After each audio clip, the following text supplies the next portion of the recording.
So I'm going to be reading your face. This is just to look at the lines in your face that have developed according to common emotions that you've expressed, and also according to Greek philosophers. They've been basically mapping out certain facial features, certain structures in the head that yield to certain personality traits that people develop that indicate to a person what kind of temperament they're dealing with. For example, it is very common for young women to comment on a man's lack of chin as it recedes backwards to indicate how they don't find him masculine or attractive, or they find him to be someone who is speaking out of turn.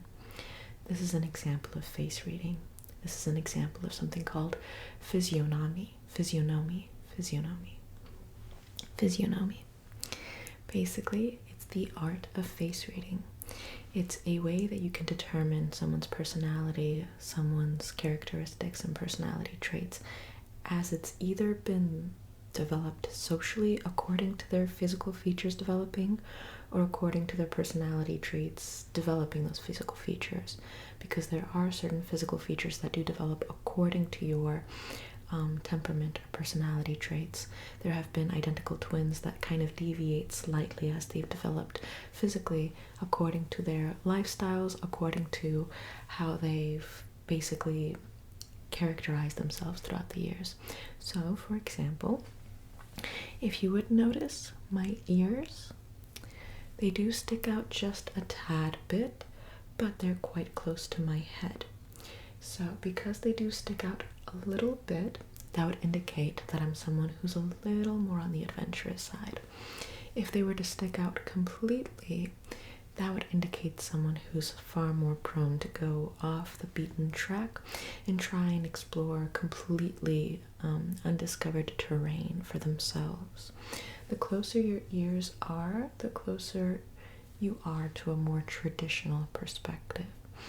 Now, as we can also notice, my ear is in a very feminine shape.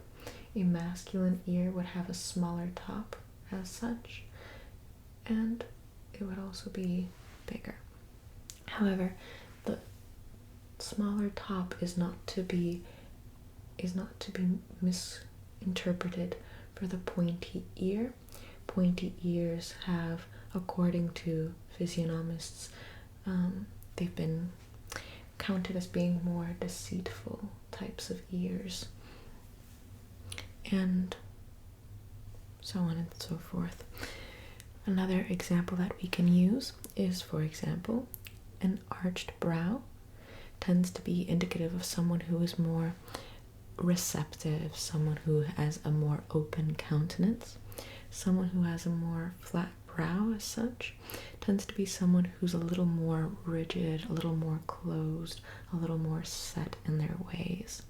Likewise, the closer your brow ridge is to your eyes, the more steadfast you hold to your beliefs, and the more you're ready to push anyone who tries to counter them away. But likewise, the higher your brow is, the more open you are to new information, the more open you are to opposing ideas. Likewise, your nose can tell you a lot about your personality, as can the upward, downward, neutral turn of your lips, as we've already mentioned, the shape of your eyes, the line that goes across your eyes, the canthal tilt, and as well as the shape of your eyes as well, along with your cheekbones, as high as they are and as prominent as they are, your jawline, and also your hairline, which reflects your sociability, and also the length of your forehead and the width of your forehead, along with the width of your face, the distance between your eyes or their proximity, so on and so forth. So, would you care for me to begin this little face reading? Okay, I'll also be analyzing the lines on your face as well. Different lines will indicate different personality traits, different habits that you might have. Some of them are very beautiful, others of them are very curious. So, are you ready? Excellent. I will be basing myself off of the phrenology chart. The phrenology chart will have certain characteristics where, if they're prominent, will indicate a type of character that comes from you. So, for example, men who tend to have wider faces tend to be men who are prone to being physically established, being someone who's physically domineering. And according to whatever other features they have, this could be either a danger or it could be a safety measure for you. So likewise, we're going to be examining your face and seeing what we find. Okay? Excellent. First, I just want to get a good holistic look at your face before we start to break it into small parts. Okay. Just relax. I want to see your resting neutral face. Take a deep breath in for me and out. I want to see your neutral face as relaxed and detensed as possible. Okay. Excellent. I can tell that your eyebrows are a little bit arched. So you also have an open countenance, and they're also quite high up. That tends to be a feminine attribute. Agreeableness, pleasantness, it tends to be something typical of the female facial structure. They're above your brow bone. The male tends to be below the brow bone. Brow bone, female tends to be above it, male tends to be below it. Let's see. The more prominent the brow bone, the more indicative of both individuality and aggression. Now, I'm going to be looking at your eyes.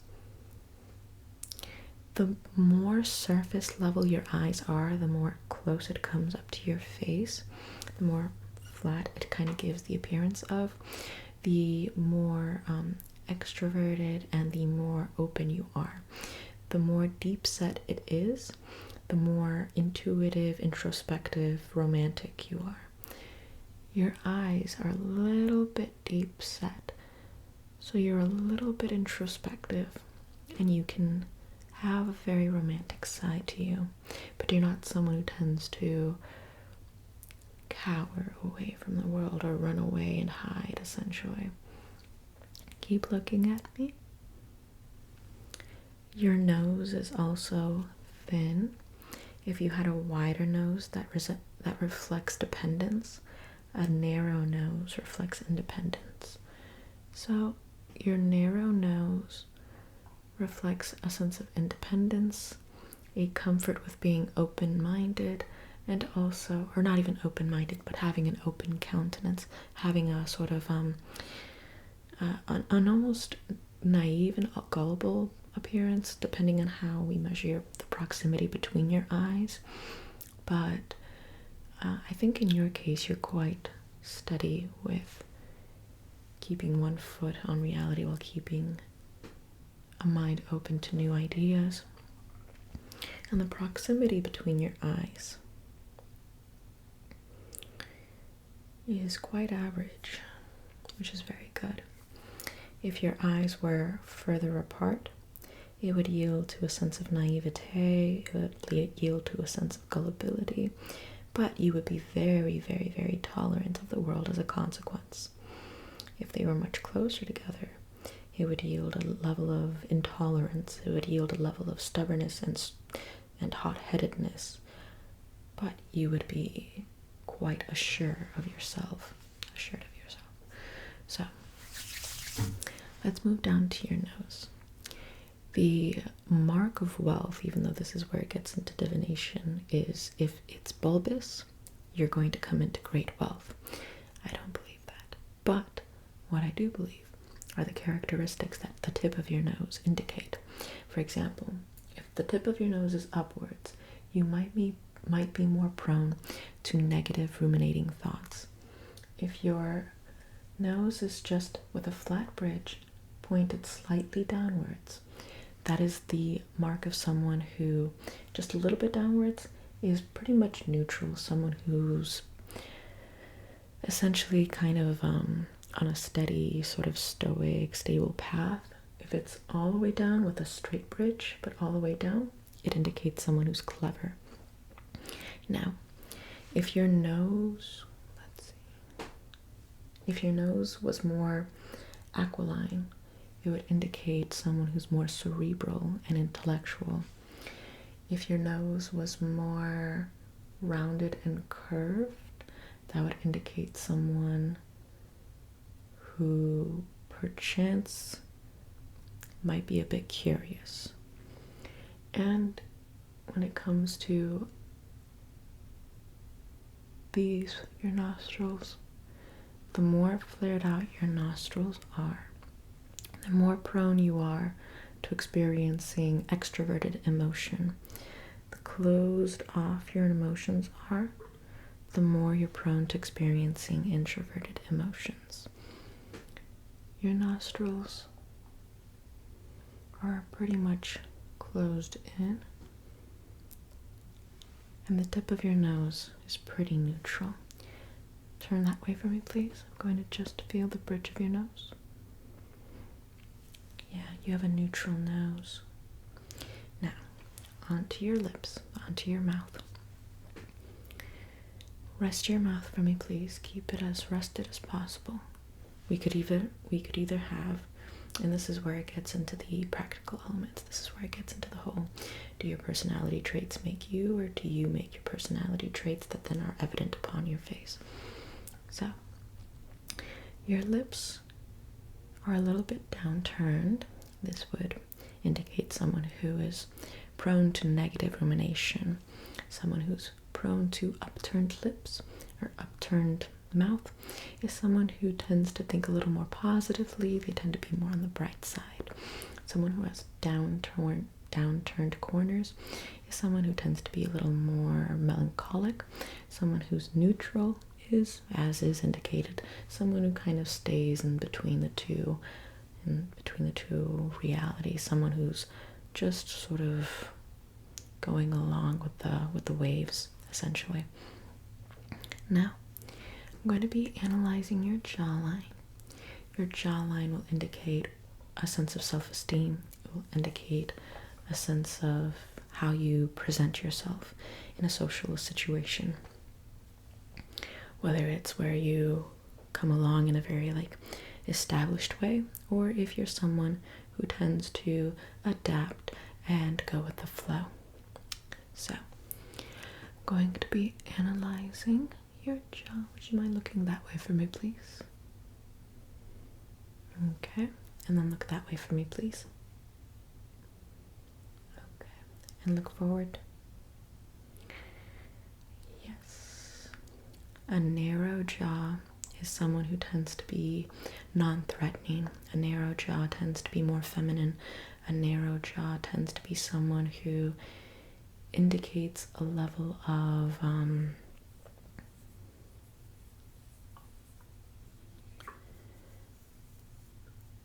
you can feel safe around them, but you can't necessarily trust them. A wider jaw indicates someone who is more aggressive, someone who is more prone to action. In your case, you have quite a medium set jawline. This is pretty much the average between the two extremes. Very good. And your chin is neither too thin nor is it too wide.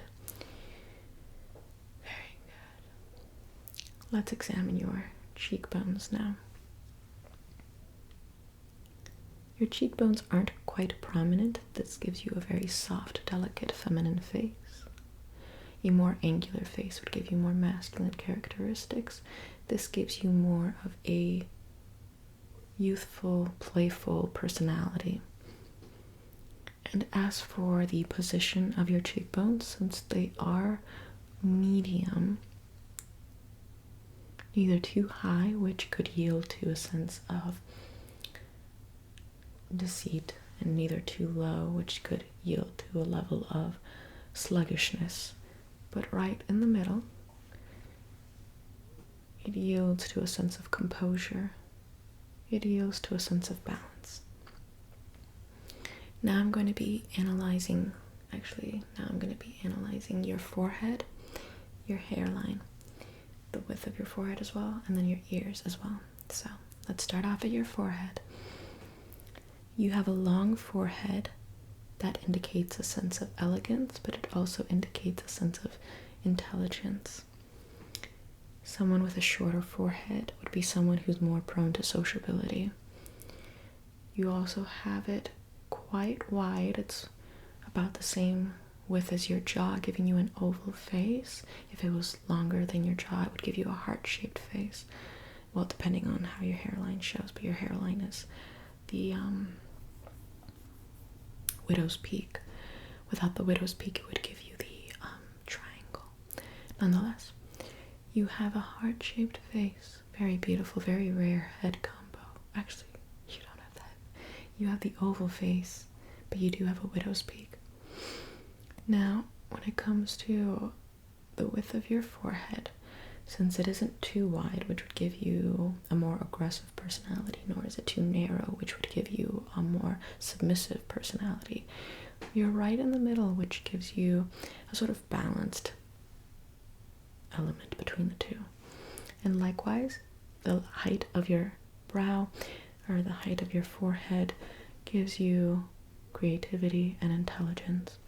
And as for your hairline, since you do have a widow's peak, that indicates a sense of going off the beaten track when it comes to socializing. Now, moving on to your ears. Would you mind looking that way for me, please? You have typical feminine ears. Yeah, masculine ears are a different shape. Feminine ears are rounded like that. And since your ears poke out a little more, you do seem like an adventurous type. Now, I'm going to be analyzing the wrinkles on your face. So stay still for me. Okay. You have a wrinkle right here between your brows. As Aristotle said, that reflects someone who's irascible, someone who is prone to frustration and irritability. But likewise, you have lines going up your forehead that indicates someone who is pensive, someone who is prone to rumination and thinking constantly. If you wonder, well then how else are people supposed to function? That reflects how deep inside your mind you are, because most people don't give that much thought to most subjects.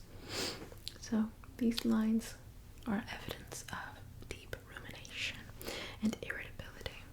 However, I do notice you have some etched smile lines, which reflect someone who is joyful, someone who is prone to having fun, which would also reflect the adventurous side of your ears. And yeah, of course, there's the crow's feet, but that's connected to the smile lines. So yeah, all in all, you seem to have quite a well-balanced face. That concludes our face reading. Yeah, essentially you have a very open countenance. You have a slightly romantic side to you. You slightly close yourself off, but you are someone who deeply ruminates and gets irritable and laughs.